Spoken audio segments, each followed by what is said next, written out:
Welcome back to the programme. I'm Philip Hampshire. The high price of oil is of increasing concern to governments around the world. Although down from its peaks on hopes an end may be in sight for the Libyan civil war, it still remains above $100 a barrel. But with so much uncertainty out there, where will the oil price head from here? That's a question Stephanie Hancock put to our panel of experts in the fifth of our summer debates.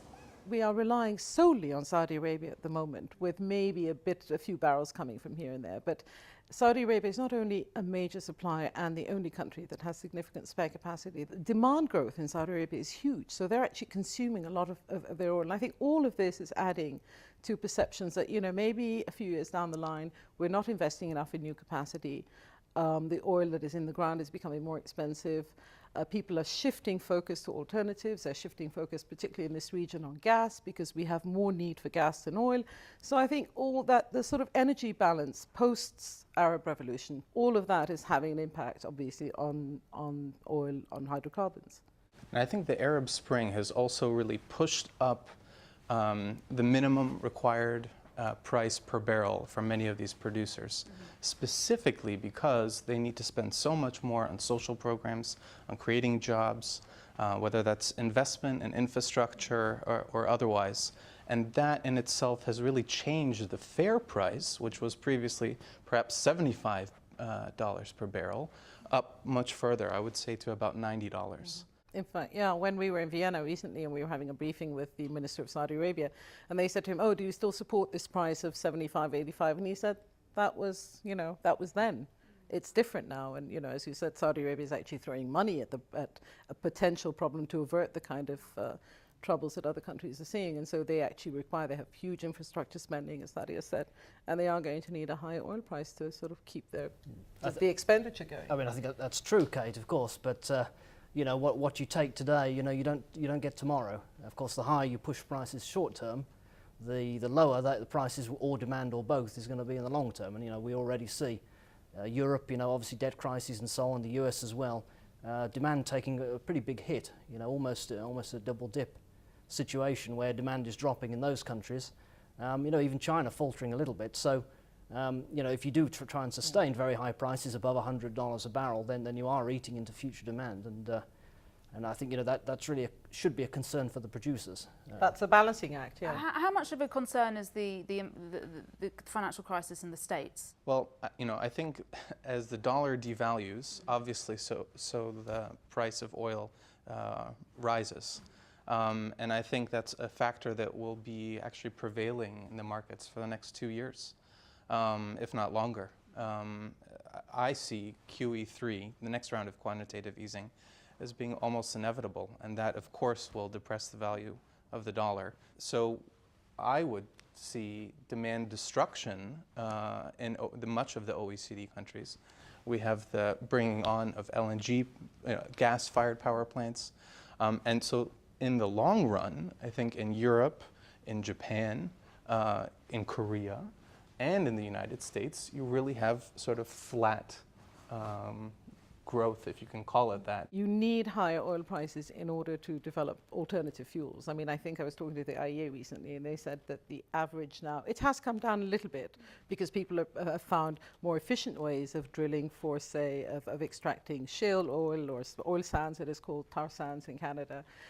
Shale gas remains quite expensive because you need a lot of drilling, but this sort of easing dependence on fossil fuels, of imported fuel in America, is also keeping prices higher because you actually need the higher price. I think the average, the IEA said, is about $45 to $50 that you need for tar sands. In my view, the market is really underestimating the long-term impact of some of these things. You know, you mentioned that the oil sands in Canada, you know, they are growing very steadily and just keep going. And then shale oil, you know, shale oil, which was not even considered as a viable energy source 2 or 3 years back. Now, you know, you have in North Dakota in the US, you have the Bakken Shale formation that's going to be pushing 1 million barrels a day. And that's supply 2 or 3 years ago, no one even imagined that existed. And I think, you know, there's a big impact that I think the market is not taking into account. I think some of these countries like Venezuela and like Iran that were pushing for higher prices, you know, have the idea that their oil is indispensable. And, you know, perhaps it's not as indispensable as they think. What's happening inside OPEC at the moment? the Saudis and the other producers don't want to see oil prices so high that you'll see demand destruction, particularly in the Asian countries. And these countries are a bit immune because the energy price is subsidized. So it's a bit artificial. Your demand is a bit artificial. It is very political. I mean, it was very political maneuvering. I think Saudi Arabia knew they weren't going to come out with a deal because of the opposition. But I don't think it's the end of OPEC. I think, maybe it would appear to be irrelevant at the moment, but I have a feeling they will sort of pick up the pieces. I think, for sure, OPEC remains relevant. But, when prices are high, what's OPEC going to do? As you say, that Iran, Venezuela, they can't increase production. So obviously that they were never going to agree to an increase. Now, when prices fall, as they did in the financial crisis in late 2008, then OPEC did step in very effectively and cut production, and prices recovered surprisingly quickly. So, for me, until OPEC hits another crisis, the relevance of these meetings is quite limited. Of course, the big question will be 2, 3, 4, 5 years down the line, if Iraq's projects really come along and Iraq is very successful in actually getting towards the targets that it has set, or even halfway, then Iraq, you mentioned Iraq is not under quota now. Well, it'll have to come back into the system, and there'll be a big bust up at that point with, firstly with Iran and then maybe with the Saudis. I think OPEC considers itself, and it shall be for the foreseeable future, an extremely important body, because it concentrates more and more oil production among its members, especially in the future. And non-OPEC supplies are really dwindling. I mean, the project pipeline is almost non-existent outside of, I would say, Latin America. So you have these increases that are all going to be inside OPEC, which is why I think the body itself will matter quite a bit. Because their percentage of world energy demand is actually going to go up from like 40%, just under 40% now, to much higher. But at the same time, we're not talking about natural decline. I mean, some of these fields, as we were talking about Iraq, were discovered in the 1930s, and they're going into decline. I think what the producer's saying is, let's try to find a way, rather than tax fossil fuels, rather than try to lessen reliance, why don't we find a cleaner way of producing, of burning?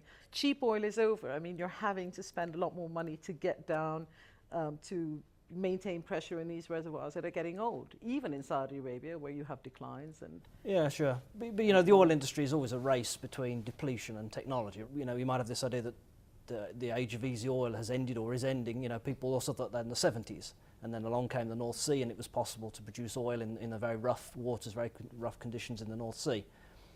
So, there are times when depletion is winning, perhaps like right now, and then there's times when technology is winning. And the shale gas we mentioned earlier is a great example of that. I mean, everybody thought US gas was finished back in 2007 or 8, permanent gas crisis. Now the US is awash in gas. But there's an environmental impact now. I mean, even if the talk of shale gas being bad for the water system because of the hydraulic fracturing system, we're seeing a total shift in the energy mix, right? Yeah, and I wouldn't want to seem blasé about the environmental cost. On the other hand, I think if you take shale gas specifically, I think a lot of that is overstated. But, we're coming into an era of hard choices on energy, right? And it's very easy to kind of reject a certain energy source like nuclear because it's not environmentally acceptable. Well, hey, it's also zero carbon. And we have climate change to think about. And we need affordable energy. The economy in many countries is struggling, and high energy prices are very bad for the economy. So, we've somehow got to balance these things. We need enough energy, it's got to be clean, it's got to be affordable.